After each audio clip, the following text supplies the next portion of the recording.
What's going on, guys? This is Kyle Carroll from Carroll's Corner MMA Podcast. Today, I'm here with guest Tom Fitzsimons, who'll be fighting at Jackhammer Promotions 100 for the flyweight kickboxing championship against Raul Guerrero. Tom, how you doing?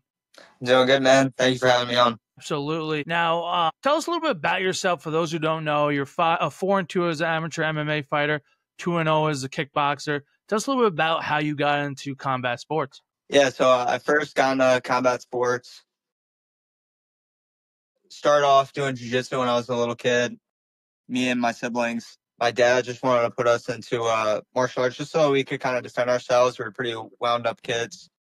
So that's how I got my start. That transitioned into wrestling. I always wanted to try MMA. So once I got to college, I wrestled for a year at Nassau Community College. Great Longos Gym is right down the gym from there. So I just started training there, and here I am. A couple of Hall of Famers, future Hall of Famers. Chris Weidman also wrestled at Nassau Community College. Tell us a little bit about your year at Nassau Community College wrestling. That's some elite wrestling out of a community college. Yeah, no, it was great. Actually, the year I was there, 2019, 2020, we won the junior college national title as a team. So, yeah, a lot of high-level guys. I was behind. I wasn't the starter. Brendan Escobar, who is actually, I don't know if you know who he is. He's an Olympian from 2012 for Ecuador. Okay. I was his main drilling partner. And then Vogar is just a tremendous coach. I was really thankful for my time there, but my passion and my heart was always in MMA. So I'm here. So being a wrestler, how much of the transition into MMA and kind of doing jiu-jitsu, a sport where, I always ask this, it seems like a cliche question. You're usually, on the go. Now it's okay to sit on your back and go on your back. How was it for you, the transition? Honestly, it was pretty seamless. I get kind of, since I also grew up doing jiu-jitsu, I feel like how I was brought up, and then transitioning into MMA was like no big deal. Like it's okay to be on my back now as opposed to, not with just straight wrestling.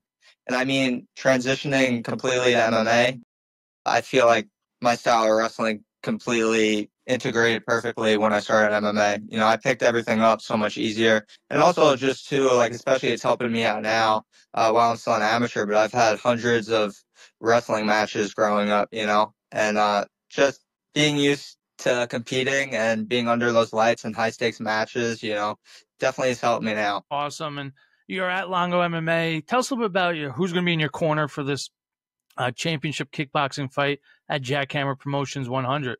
Yeah, so Steve Lee, Eric Heyer, those two are like my main trainers when I'm at Longos. I just started working with Ray too. It's actually kind of going to be crazy. I don't want to this is a little private, but Steve's going to have a baby.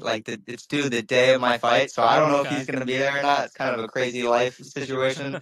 But yeah, so all three of those guys will be there. They'll be in the building, hopefully. And yeah, be a good night. Oh, that's kind of exciting. Like you're talking about a big life moment for Steve Lee. The baby's coming.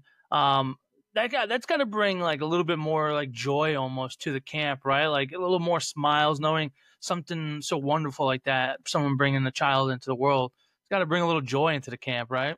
Yeah, no, definitely. It's a cool thing, and I'm pretty tight with Steve and with Mia, and it's very exciting, very exciting.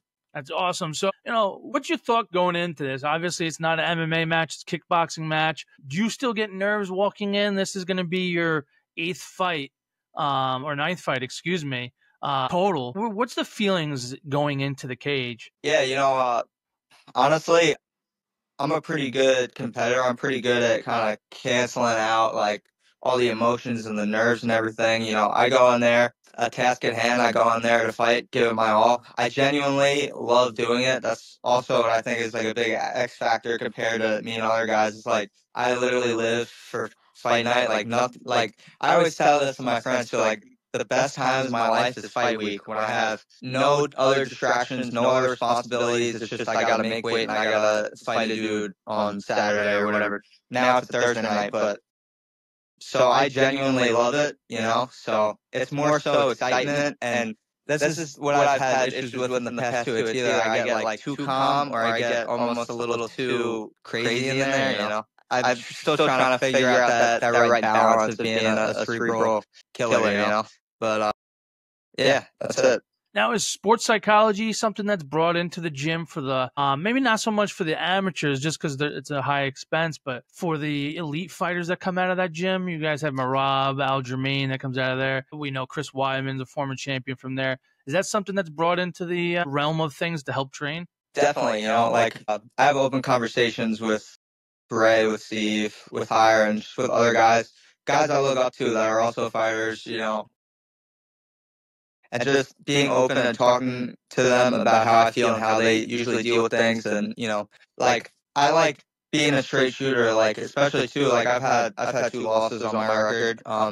Just them being completely honest and being straightforward with me and just being able to have that trust between all of us. We have such a good rapport at the gym where I feel like even too, like, and this is something I started to notice is like Ray will do things like in the gym, how he sets it up, but it's like he's like playing psychology on us almost. Like he always, how you've probably seen our gym, how we have the wall of all the UFC fighters and then on top, like the champions. He purposely would leave like a hole in the middle and be like, who's going to be the next guy? And like having all of us kind of visualize like our picture up there. So he does that stuff that like we don't even kind of realize what he's doing, but he's making us think about it. You know what I mean? He's almost playing a little psychology on us. Kind of motivating you guys with like who's going to be the next one to hop in there Absolutely. and take the bait. Yep. That's awesome. Who are the normal training partners? Who are the guys you're rolling with? I know you talked about at college you wrestled with Escobar, an Olympic level wrestler. Who's at the gym that you're rolling with every day? Yeah, like we have a great crew of amateurs that have like the same amount of fights or a little bit less than me. And then obviously like we have a whole roster full of just like really high level professionals there. Even if I'm not working directly with them, since I'm a small guy, like I still get to see how they work and I get that rub from them. But main training partners for me, it's really been Edwin Jung, Dave Messier, Matt DeLucia, Dimitri Nikdas, Connor Brennan. Those are the guys that I really train with on a daily basis. And yeah, just they're all dogs. They're all good in their own way, and we complement each other's skills so much. And then also too, I believe that like the best unsigned flyweight prospect in the ring too, like Fumi Nakuda, being able to learn from him and move with him, like that's just tremendous for me. Yeah, absolutely. And you talked about a couple of your teammates, Nick Toss and DeLucia, fighting. They're also going to be competing at Jackhammer Promotions 100. What does that mean to you when you're competing with a teammate? A lot of times when you see these guys on the UFC fight cards, it's usually just them. They might have one other guy on the fight card, but usually it's just them. At these smaller shows, a lot of times there's multiple guys on the fight card. What does it mean to you to be with your teammates to compete that night? It's great, man. It honestly makes me think of like my old wrestling days, of like going to tournaments and stuff and competing same day as a bunch of my teams. Like I fought on cards where it's just been me, and then I fought on cards where, we've had 5, 6, 7 other guys with me fighting. And I like it a lot better, It's like you're going to war with your brothers. You're all in it together almost, You're cutting weight the night before weigh-ins together. And I like it a lot better. And even too, it's just like day of the fight, like we feed off of each other's energy, each other's emotion. If I see a guy, or a guy's win before me, before I go out, that just motivates me even more.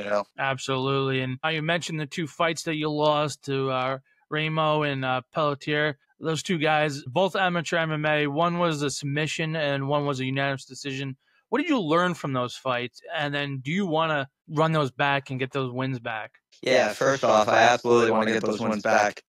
Even too, like, this is why I'm having a hard time getting fights personally. Like, this is why I've been taking these kickboxing fights.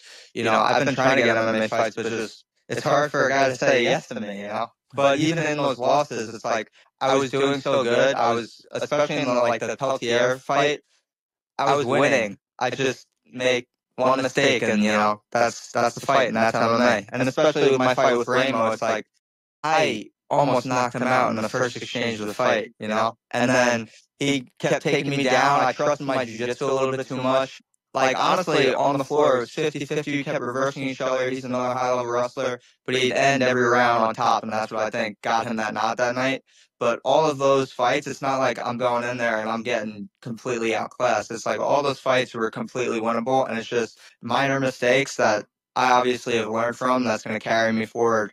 And even too, that's why like those guys, like I fought a lot of tough guys as an amateur, and I think that's so important for me going forward. Like I don't want my first tough guy to be like when I am a professional. Like especially right now, amateurs, like I get a clean slate once I turn pro, so I might as well test myself against the best guys on the regional circuit right now. You know what I mean? Yeah, so, absolutely. Yeah. So that's it. I definitely want to run those two back. But yeah, I've learned a lot from those losses. Like that, I am at that level. You know, like I am really good, but I'm still making some mistakes that cost me fights. You know, so just learning from those, tweaking things, and like every fight that I've had is completely winnable. You know, it's just made some minor mistakes and fix that. Absolutely, and I like that because you're talking about you want to take everyone head on, fight the best guys, you get a clean slate. And then like I saw it in another podcast you did, you talked about just being a gym rat and being in the gym all the time. Is this something that you see like, and you said it's tough for you to get a fight right now. Is this something that you see too often happen where a lot of guys kind of pick and choose who they want to fight and then kind of hit reality when they become a professional? Yeah, absolutely. And like it's like a double-ended sword because I see kind of what they're doing. They want to pick and choose fights. They want to get experience, like beating guys up. You know what I mean? Which is like that's all right. But as far as I'm concerned, like my ultimate goal in this sport is to become a world champion one day, and I'm not going to do that by beating up a bunch of fucking tomato cans. You know, man. So like, I want to completely test myself. You know, and as an amateur right now, like I have the pleasure of my record doesn't really matter in the long run. So I can take these tough fights, I can take losses and grow from them. You know what I mean? And guys, yeah, you know, I've seen that plenty of times. Like I get matched up with a guy who's 5-0, but he's fought fucking guys. Like all the 5 guys have combined 2 wins. Like what does that mean? You know, what does that 5-0 really mean? You know? So yeah, it's a double-ended sword, but I prefer, especially as an amateur, I get it when you're professional, you kind of have to be smarter about who you fight up until you get into the UFC. But right now, when you're an amateur, the records don't matter. I feel like you got to test yourself. Absolutely. And you kind of mentioned a long-term goal, being a world champion. What are some of your short-term and long-term goals? Yeah, short-term goals. I mean, I always do a really good job of just taking things slow. Like I want to do it one fight at a time. So my immediate focus is winning on April 24th. But yeah, this year I want to be active. You know, I fought in February, gonna fight in April. You know, knock on wood, it all goes according to plan. I want to fight again in June. You know, I want to be pretty active. So I want to get in at least 4 or 5 fights this year. Long-term goals, obviously, I want to be a world champion one day. Awesome. And do you work right now, or do you have a current job, or are you going to school and then still training full time? Yeah, so I'm a dental assistant. Okay. So I'm doing that part-time, only like 3 or 4 days a week. I also teach the kids classes at Long Goes. So that's what I'm doing while I'm training completely full-time. Awesome. Now, is this something like you're working part-time, doing that, the coaching part-time? Is there a certain point where you believe you have to go all in and make that dive to be as elite as possible for when you turn professional? 100%. But you know, it's the reality of it is like also too like this sport, especially starting out, it's fucking, you know, I'm not making a lot of money. You know, I gotta be able to live first. You know. Yeah, absolutely. And then that kind of brings me to my next question: is how much of like sponsorships and kind of getting deals to help pay for gym classes and coaching and no, not coaching, excuse me, but like to pay for the coaching that you get and the training that you get. Is that something that's on your mind, or is that kind of what you're waiting to tackle when you become a professional? Yeah, no, like I feel like that's something I should tackle as a professional just because like we're amateurs. I don't know, that's probably a bad mentality to it, but I just feel like I'm an amateur, like no one really cares. If that makes sense. Like I feel like once I turn professional, that's a completely different ballgame. I'll have a lot more eyeballs on me. But right now, I'm just trying to get experience, trying to get fights. And yeah, I just want to make sure that I already am world class by the time I turn professional. Because once I turn professional, there's no turning back, you know? So I'm not really even focused on that type of stuff.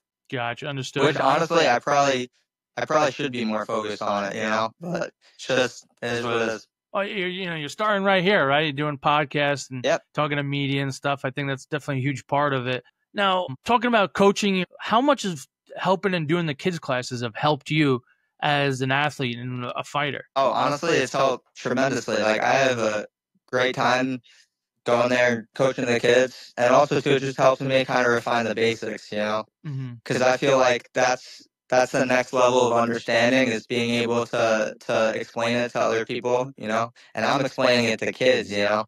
Yeah, So absolutely. it's been a huge help. Awesome. And then kind of what do you need to improve on to be an elite professional fighter before you make that leap to professional?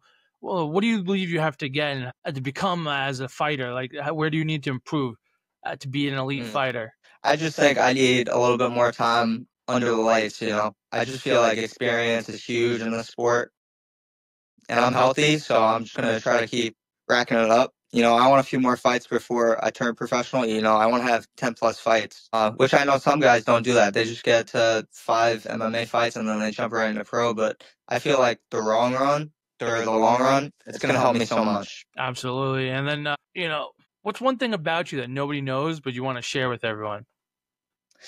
Oh, honestly, that's a tough question. I don't know.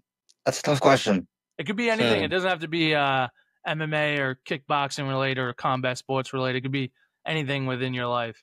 Yeah. Well, I mean, I truly believe like I was put on this earth to fight. This is like literally all I do. I don't go out. I don't drink, do drug, whatever. I just am so dedicated to this that this really is my life. So I'm kind of an open book like that. I don't really have anything personal that, you know, I would share. And then I guess tell us about what do you think of your opponent? What are the difficulties that he presents, and what are your expectations within this fight against him? Yeah, no, I've seen Raul's past few fights. He's like a tough, scrappy Mexican kid. You know, that's pretty much an synopsis of what he is. But he's got a very awkward style. You know, he switches his stance a lot. He moves his head really well, throws a lot of kicks, high volume. He's very aggressive. So I'm expecting him to be tough. You know, it's going to be an awkward style I'm going to have to deal with, especially in kickboxing and the short rounds. You know, I'm going to have to figure it out quick. Like the 2 minutes, that's a sprint. You know, so I got to figure him out quick, and I got to lay out some damage on him. Awesome. And can we get a prediction of how you think the fight's gonna unfold? I definitely think I'm gonna win, of course, but I really would like to finish him within the 3 rounds. Awesome. Well, Tom, I appreciate you coming on and chatting about your upcoming fight. Is there anyone you want to recognize or shout out? Yeah, just love my team. Thank you guys for always supporting me, my friends, my family that always show up to my fights. I love you guys. I wouldn't be able to do this without you guys. Awesome. Well, I appreciate you hopping on, Tom. Best of luck on April 24th. That's a Thursday night, ladies and gentlemen. If you need tickets, definitely call 631-532-7887, or you could text. And if you can't get there, you can stream it on jackhammerfights.com. There'll be fights streaming on there as well. So, Tom, I appreciate you hopping on. Best of luck, and I'll see you at the fights. Thank you. Appreciate it. Thank you. This is Carlos Corner MMA Podcast, and we're signing off.